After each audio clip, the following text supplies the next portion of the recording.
everybody, it's me, Jen. So, right, what have I got for you today? Well, I've got something very, very different for you today. This is going to be released on Tuesday, but today's Saturday. Me and my daughter went to the cinema today, to the View Cinema in Harrow, and we went and saw the film Madam Web. So I'm going to do a review on the film we saw at the cinema. So it's something different, and I'll tell you exactly how the film was and what I thought of it, basically. Right, so I hadn't heard of this film till Lucy mentioned it the other day, and I looked at the trailer and I thought, yep, that could be a good um, film to see. So it's starring Dakota Johnson. There's a few other. I think there's oh, what's her name? Emma Roberts is in it as well, and there's this guy from Step Brothers in it as well, but I can't think of his name at the moment. It's a very good film. It's a Marvel film, so if you're into Marvel, you should like it. Right, it starts with a woman on an adventure in deepest Peru with these guides and stuff, hunting this certain spider and this certain story about these spider people that live above the trees and stuff and do things. And she's heavily, heavily pregnant. And the guy that's with her, you don't know this straight away, but once she gets the spider, he turns out to be the baddie. He shoots a few people and he basically shoots her and runs off with the spider because he wants the powers that the spider can give him. So while she's probably dying from the gunshot wound, these spider people come down from the trees and they take her into their special cave or whatever, into this water thing to try and save her, basically, save her and her child. And you see a spider bite her. The baby gets born, and the man who holds the baby says, "Oh, she'll come back one day and we'll have to explain everything to her." But then the mum dies. Then it goes to the future, like I'd say roughly maybe about 30 years, because a little bit later in the film, they sort of described her as being a 30-year-oldish woman. So I'd say, so it's about 30 years later. She's a paramedic and she's driving around this, like doing her, what she does, basically being a paramedic. And she was brought up in foster care. And then what we also, so she's there saving lives, lives by herself, doesn't really want a family and things like that. Then you also see the guy that shot the mother all those years ago. He's in an apartment with the spider in a big tank, and he's trying to get. He's been having a nightmare, I think, for all those years of his own death, of three people that are going to kill him. So he's pays this woman a lot of money to scour the city to look for these three people because he wants to try and find them to kill them before they have a chance of killing him.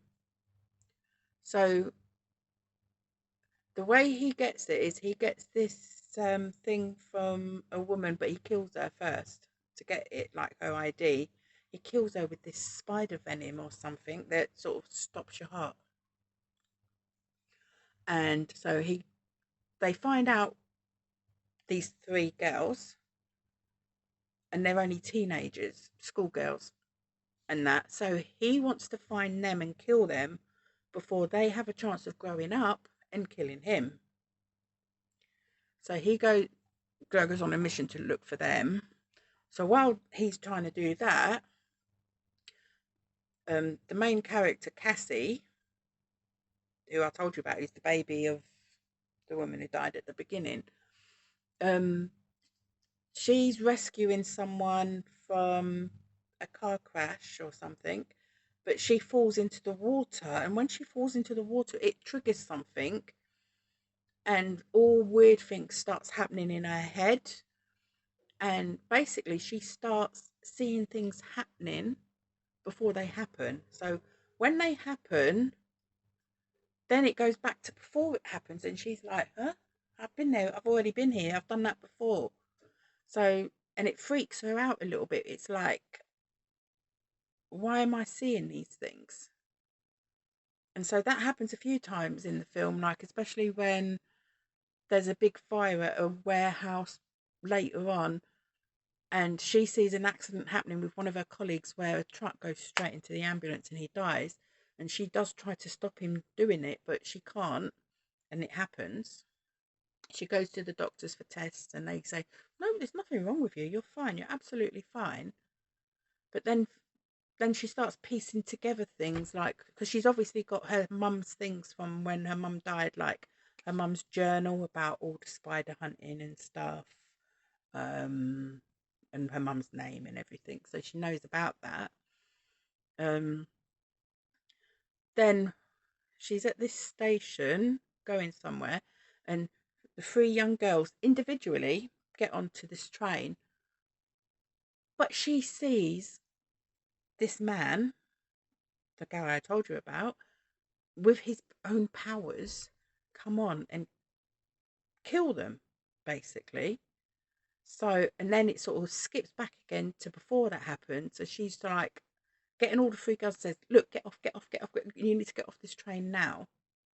So basically, she gets off the train with the girls, and he's still hunting for them, but obviously he can't get them. But they've got to try and get away because she doesn't know the connection or whatever.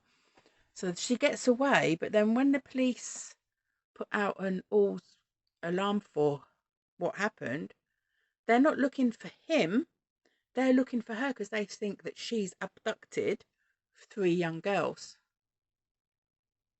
So while she's trying to save these three young girls and try and find out what's going on, because she's premonition, like she sees these things happening, like, because he's still trying to trace these three girls to kill them and that. So, and then then she has this premonition of him again, of where she puts the connection to her mother, and that's where she sees the thing. And so she says to the girl, and the girls are going, what, so it's your fault? And it's like, no, but there's got to be a reason. And the only way she could work out that reason is by going to Peru to find out something from there, basically. So she leaves the three young girls with her work colleague, who's looking after his sister-in-law, who's heavily pregnant, while she goes to Peru to find out exactly what's what and why she's getting all these premonitions and stuff like that. So she goes to the part of the forest where her mum died, basically. And the guy that held her as a baby was that meets her, and he goes, I've been waiting for this day. And he takes her to the special cave. This is where you were born, and this is where your mum died. And he tells her about the powers or whatever that she will have.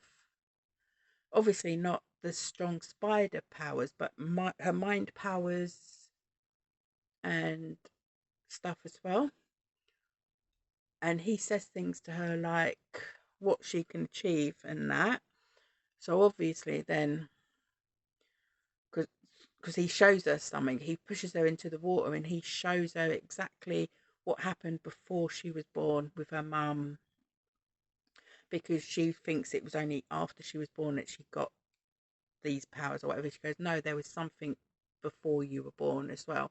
And what she finds out is that when her mum was pregnant with her, the doctors told her there was something wrong with the baby. So that's why the mum was adamant of going to Peru to hunt this spider, because I think she thinks that that spider could have saved her daughter's life. And the daughter was like, well, I haven't got them things wrong with me. Exactly, because obviously the spider venom that obviously was bit into the mother when she was being born obviously cured it or whatever. So she saw that flashback and saw her mum, and because she always thought her mum didn't want her, didn't love her enough to think of her, that she was selfish to go hunting for spiders when she was heavily pregnant with her. So she found out, no, she did love her in a way. She wanted to save her, basically.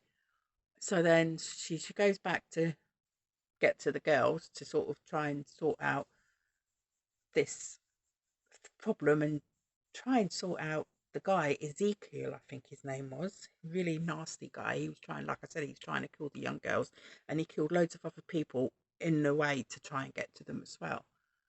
But when she got back, the girls weren't where she'd left them, because obviously the guy and his sister-in-law, she had gone into labour, so they were on their way to the hospital, which meant the girls were in view again, and the person, Ezekiel, we had paid to look through the cameras, found them. So he went after them again. And then obviously she got him away and told her friend and the husband, that her friend and the sister-in-law, get well away from me, so he can't come after you, because he will do. But then he chased them in an ambulance, because like she nicked an ambulance to rescue the girls, and then he's gone after the ambulance, and she's managed to get away from him. But then obviously the next part of the film is like coming up to near at the end of like what they plan to do. I'm not going to tell you it because it will spoil it.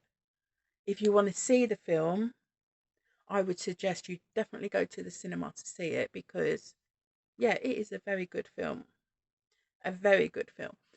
And especially if you like Marvel, you should like this one. And like most Marvel films, it's left in a way where if they ever did want to do a number two to continue it, they could do. So yes, it is a definitely good film, and it's definitely worth watching. It's at the cinema at the moment.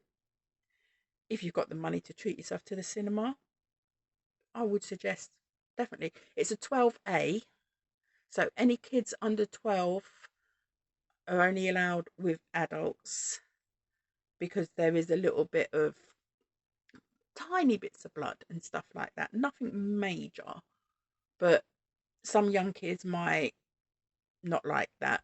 But it is a really, really good film. It was worth going to the cinema to watch.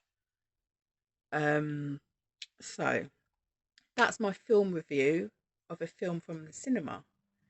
Totally different, I know. I might, like, I don't go to the cinema that often, so you might get another one of these in the future. Because it is expensive, the cinema. So, but yeah, I am going to be starting to do the occasional film review as well, probably on a weekly basis. So it might be an extra day a week on what I'm already doing. So instead of just Friday and Saturday, it might be on a Tuesday. Like I'm going to be releasing this one on Tuesday. So each Tuesday I'll do a different film review. I've got the two that I got for Valentine's Day from Mark to do film reviews on, and I've got loads of new DVDs that I've not seen, so I can slowly work my way through those as well. So if you've stayed with me to the end of this video, thank you for watching. I hope I haven't bored you with it. If you've liked my video, please give me a thumbs up. If you'd like to subscribe to my channel, please feel free to do so. The more the merrier. And if you'd like to share my video on any of the other social media platforms such as Facebook, X, Instagram, please feel free to do so. And again, thank you for watching. And all that's left for me to say now is bye for now. Catch you laters.